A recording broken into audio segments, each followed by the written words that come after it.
मरीज का 1 रुपया इस अस्पताल में जिस दिन घुस गया, जिस दिन उसका ऑपरेशन का बुकिंग हो गया, उसके बाद से 1 रुपया जाने तक का उसको नहीं लगेगा। दवा, ऑपरेशन के खर्चा, फीस, रहना, फीस, सब चीज माफ हो जाएगा, कुछ नहीं लगेगा। बस आना है और सारा विधि करा के दवा लेके भी जाना है। कब ऑपरेशन भइल रहा? काल ऑपरेशन भइल रहे। काल ऑपरेशन भइल है? जी। अच्छा, का भइल रहा? हमरा पथरी हो गए पीत के थैली में। पीत के थैली में पथरी रहे? जी। तो कब ऑपरेशन भइल बा? काल भइल। काल भइल। अभी ठीक ठाक बानी? हाँ। अच्छा, कोनो दिक्कत नहीं क्या हो? नहीं, अभी कोनो दिक्कत नहीं। ऑपरेशन कौना विधि से भइल बा? दूरबीन से। दूरबीन विधि से भइल बा? पूरा आर.के. ठाकुर हॉस्पिटल के जितना भी लोग बा, हमनी के पूरा एकदम मन से हमनी के बानी सन के ना, ये जिला के सारे लोग के हमनी के ये सुविधा दे हम सन। का नाम बा? हमार नाम अफजल इमाम है। अच्छा, कौन का ऑपरेशन भइल बा?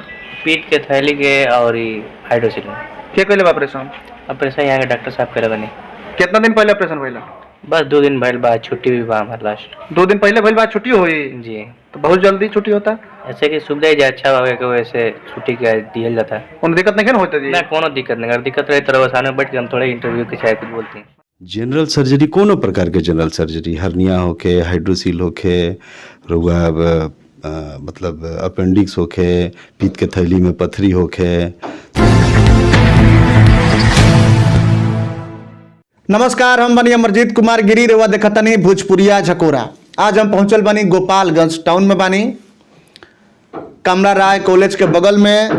रेवा सब के बता दी कि रालसन होटल के बगल में ये अस्पताल बा, डॉक्टर आर.के. ठाकुर हॉस्पिटल।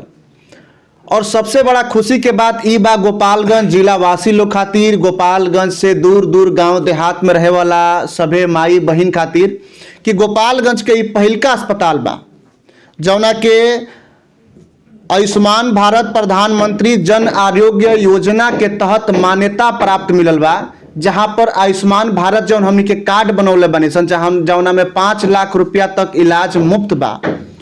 वो पहिलका अस्पताल भाई डॉक्टर आर.के. ठाकुर हॉस्पिटल, जहां पर आयुष्मान भारत के तहत जनरल सर्जरी और दूरबीन विधि के द्वारा सर्जरी अस्पताल में होला।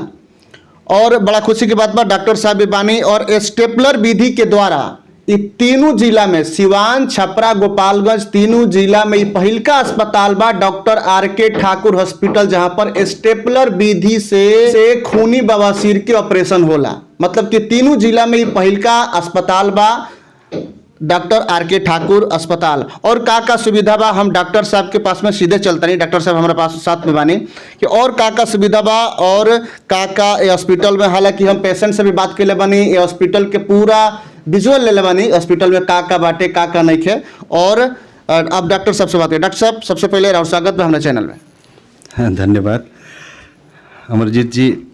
भोजपुरिया झकोरा आपके चैनल के माध्यम से पूरा जिलावासी लोग के एक खुशखबरी देहल चाहता निरुआ चैनल के माध्यम से, कि हमनी के आयुष्मान भारत प्रधानमंत्री जन आरोग्य योजना के तहत यह अस्पताल जौन बा पहला बार मान्यता प्राप्त मिलल बा, जौना में जनरल सर्जरी, कोनो प्रकार के जनरल सर्जरी, हर्निया होके, हाइड्रोसिल होके, रुआ मतलब अपेंडिक्स होके, पीत के थैली में पथरी होके, तो एकरा के लेजर विधि द्वारा जौन कहल जाला, जौना के लेप्रोस्कोपी विधि हमनी के कहीं ने सन, तो लेप्रोस्कोपी से ऑपरेशन होला। ये सारा सुविधा यहाँ पे हमनी के पिछले 2 साल से हमनी के पहले करत रही है सन। फिर सरकार के नज़र पड़ल कि ना भाई, कुछ गरीब लोग हमनी के जौन पार्टी वहू लोग के मदद करे के बा, ए जी के खर्चा नहीं बर्दाश्त कर पावत, तो चलो भाई कम से कम सरकार के हमनी के एप्लीकेशंस पिछले 1.5 साल से हमनी के लागल रही है सन। सरकार के नज़र पड़ल है कि नहीं भाई, यहाँ पे सारी सुविधाएं जो है यहाँ पे है, इसलिए इसको मान्यता दिया जाए। तो यहाँ हमनी के मिल गई बा।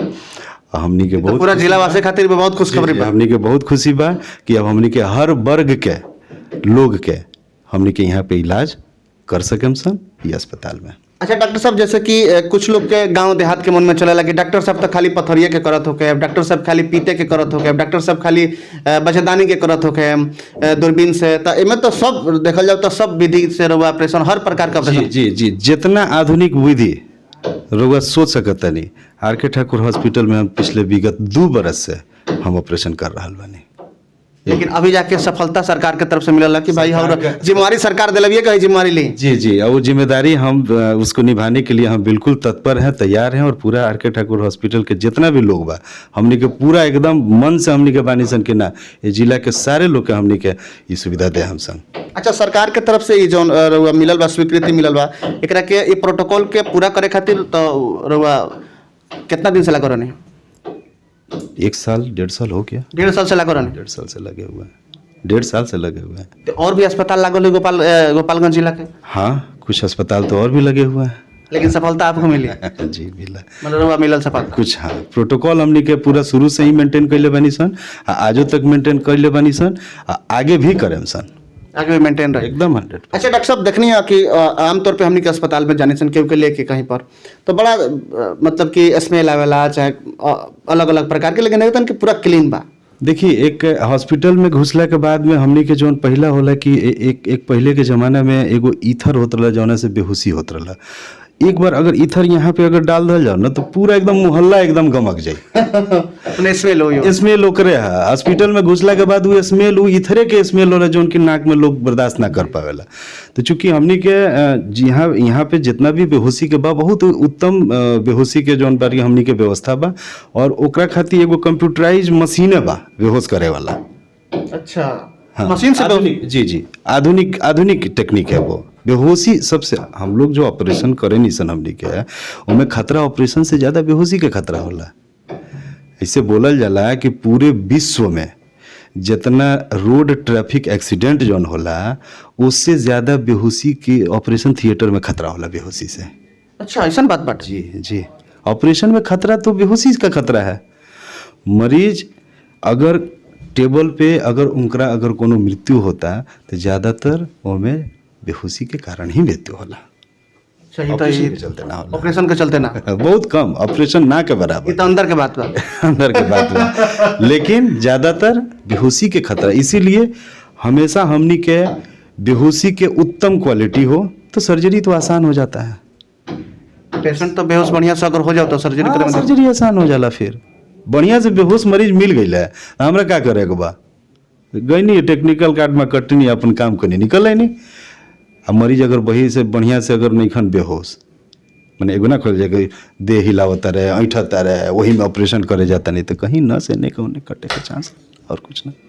जैसे कि बातचीत पर वो बताओ तो नहीं कि हमने के लगे ऐसा मतलब कि विधि बा बेहोशी करे के कि ऑपरेशन लास्ट स्टेज पर जाए तब अंतिम टाका काटेंगे उधर से दवा रिवर्सल पड़ता है मरीज बोलने लगता है। ये तो हम जो जिक्र कैले बनी जरा के बेहोशी कर लो ओकरे से पूछ ली कि ऑपरेशन टेबल पे तार होश में आ गई कि ना, जाके अभी पूछ ली जितना मरीज बेहोश भेल ऑपरेशन टेबल पे कर ली कि हाँ हमारा होश तो ऑपरेशन टेबल पे आ गई रहा है। डॉक्टर साहब आगे हम बात करें कि जैसे कि आयुष्मान भारत कार्ड से जो इलाज हुई ऑपरेशन हुई तो में तो दवा के का इशू बा? मरीज का 1 रुपया इस अस्पताल में जिस दिन घुस गया जिस दिन उसका ऑपरेशन का बुकिंग हो गया उसके बाद से 1 रुपया जाने तक का उसको नहीं लगेगा। दवा ऑपरेशन के खर्चा फीस रहना फीस सब चीज माफ हो जाएगा, कुछ नहीं लगेगा। बस आना है और सारा विधि करा के दवा लेके भी जाना है। बस खाली एगो स्मार्ट कार्ड चाहिए जो उनकी आयुष्मान भारत वाला जी जो उसके लिए इलिजिबल बा जे सरकार के नज़र में ऑलरेडी वो डिसाइडेड बा कि केकरा के मिलल बा। हाँ तो ओकरा के व्यवस्था मिली। का कहे हम अपना जिला वासी लोग से सबके का प्रणाम। हम यह कहब कि ये व्यवस्था से रुआ लोगिन अपन जितना जे भी लाभार्थी बा आके आर के ठाकुर हॉस्पिटल में अपन कार्ड दिखा के आयुष्मान मित्र से मिल के अपन सुविधा एक जरूर उठाई लोगिन, क्योंकि बस वही खातिर तो सरकार कहले बा कि हम दूर दूर तक हम सेवा हमने के प्रोवाइड कर सकत तानी सन। और हमार पहला अस्पताल बा जौन में मिलल बा रुआ लोगिन आई लोगिन हमरा बारे में और भी पता करके आई लोगिन कि कैसन बनन, तब रुआ लोगन के तनी विश्वास बढ़ जाई। जेकर ऑपरेशन भइल बा ओकरो से पूछ ली तब जाके याद आई। तो एगो रुआ लोगन के ईद होई कि एगो बढ़िया सर्जन द्वारा बढ़िया अस्पताल में फ्री में ऑपरेशन आपको मिल रहा है।